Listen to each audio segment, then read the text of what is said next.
Alright, hello everybody. Quick little help video here. I've never done a video on YouTube before, but I was looking for a video about how to replace the auger, like the belts, especially the auger belt, because the engine was running fine and then it stopped driving the blades for this 2014 Cub Cadet. It's like I replaced. I did some work on the previous model. I had an earlier model like early 2000 and it was simpler. This one you have to it looks worse than it is really. You have to split those apart. So what I did first, okay, so my model is a 2014 11.5 horsepower, 30 inches wide, two-stage. So what you need to do, I suggest you drain your fuel tank first, then you undo the 4 bolts. Put the tank there, it's empty. So remove the 4 bolts that holds the fuel tank, and you just pull slowly on this little the line that's connected to the bottom of the tank. Then I've put one of the 4 bolts that hold the tank back in there. I removed the chute, like there's like those little pieces. It's 9/16 to 7/16. Let me check. 7/16. Okay, 7/16 open close wrench and like a ratchet. I use this little quick impact drill here. So 7/16, there's 3 of them that holds the chute here onto this. So remove that. Disconnect the 2 like control arms, whatever how they call on each side. Okay. There's 3 bolts here to remove. 1, 2, 3, but don't. So those here on the engine part, those need to stay there. You don't touch them. So you just need a 1/2-inch socket for those bolts, 1, 2, 3, and other side 1, 2, 3 from the outside. Okay.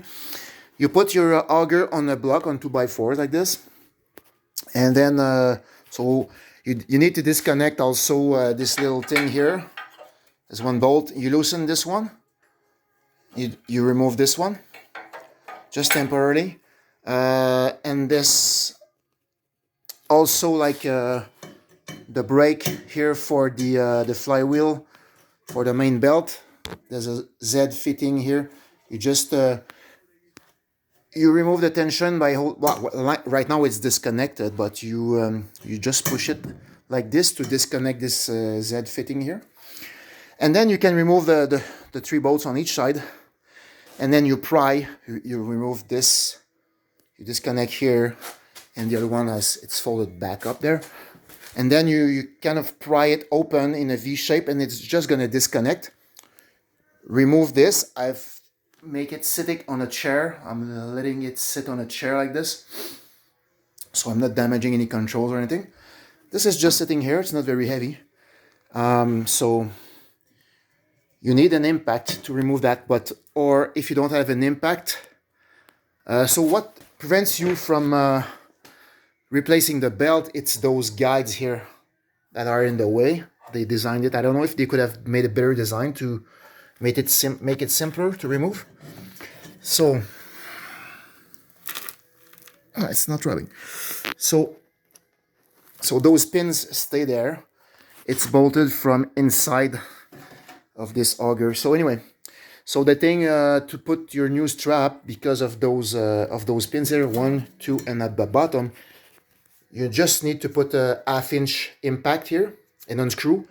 But my impact is in my other garage, and there's like 3 feet of snow outside, so I'm just gonna wedge a piece of wood here to prevent the blade inside from turning, and I'm gonna use a force bar, a pry bar, just to break the torque.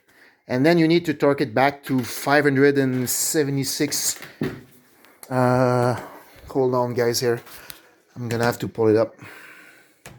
Come on. I'm gonna give you the torque because you need to torque it back, right? All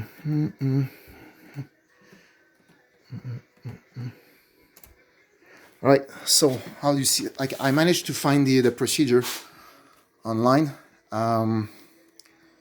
So I'm gonna show you quickly. It's gonna help you guys, maybe, boys, girls, guys and girls, whatever. Sorry. So you don't need to remove, like, to tip it on the front and remove the underside, because this version has the gears like this. So you go to those steps. I'm gonna show you. Service belt replacement.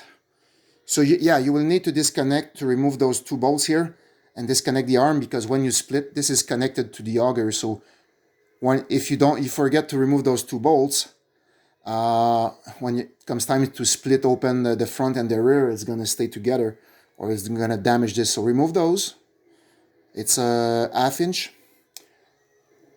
also for those three on each side. Okay, this is what that holds the body to the auger. And they show this here. I showed you earlier, like this, the small upper pulley.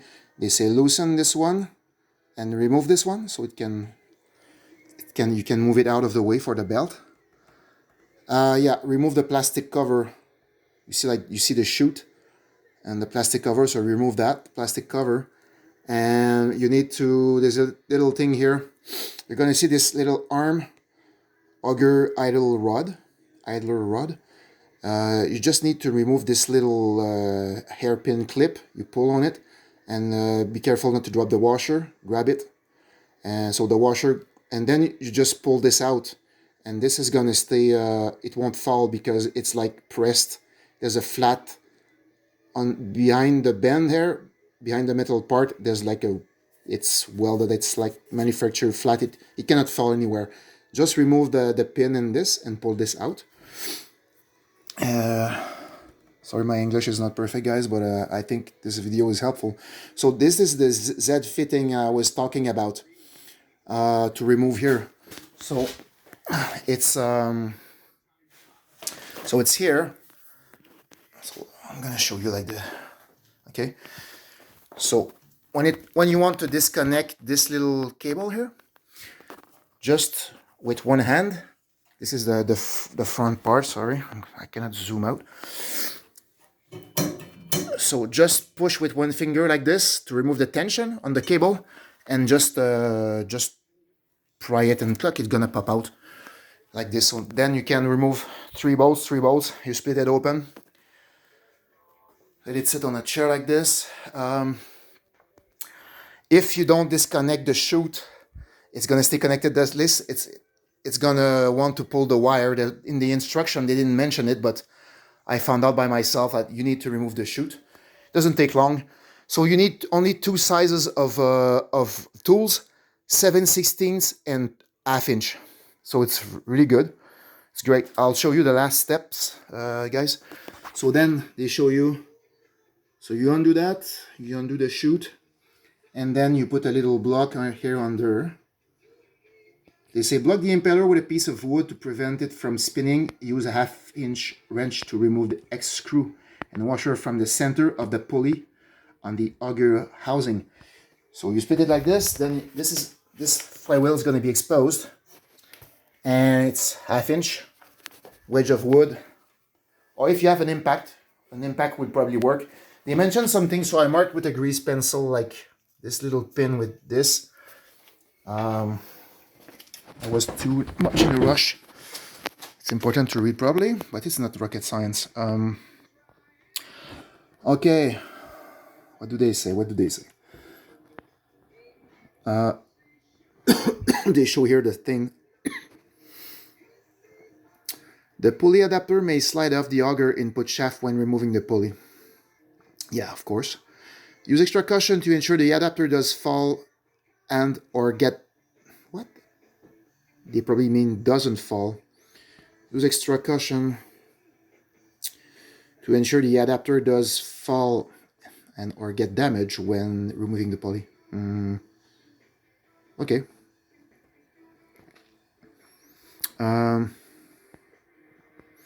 So obviously, when you're gonna remove, untorque this little ½ inch thing, snap. Well, not snap. Sorry, just unscrew it, and you'll be able to pull out the flywheel. Make sure maybe that this thing doesn't fall or nothing falls to be damaged. So you pull out away from those three pins that are preventing from changing the belt when this is installed. So remove that little flywheel, and then, sorry, okay, the torque. Okay, so this is what it's gonna look like. So they say, turn the pulley as necessary to align its 3 slots approximately with the posts of the pulley adapter, then move the brake bracket assembly, blah blah. It's gonna be fairly like easy. I don't think they need to explain. It's one step.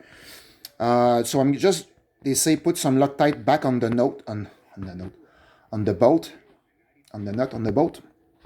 Okay, put some Loctite to the threads, and torque. This is important. That's why I'm making use time. Holy geez, 10 minutes for this video. So 250 to 355 inch-pounds. Okay, not foot-pounds, inch-pounds. So it's not that much. 250 to 325 to secure the auger pulley assembly on its input shaft. If also replacing the drive belt, yes I will, proceed to the drive belt, and why, it's too easy to replace the drive belt. Okay, it's very easy. I bought it just in case, might as well, I'm gonna replace it because so it's very easy. Okay, this is the tensioner, sorry, this is the tensioner here. Just push, just bring it like this. So put your new belt, on, and then release this, which is gonna put the tension back. Okay, all right, so that's it guys. Then so you torque this back. Once you put the belt, you're putting everything back together. You put the front to the back, and then you're gonna put slide your belt here, and then put back the bolt in that hole and tighten them good and tight, and put the shoe to reconnect, like those arms here back to the sides here, right? 1, 2. Put back the chute, and put back the tank, 4 bolts. Reconnect the thing under. Connect your fuel tank to this, and put fuel and start and go blow your driveway. And all right guys, hope you enjoyed the video. Hope it's helpful for you. Okay, take care.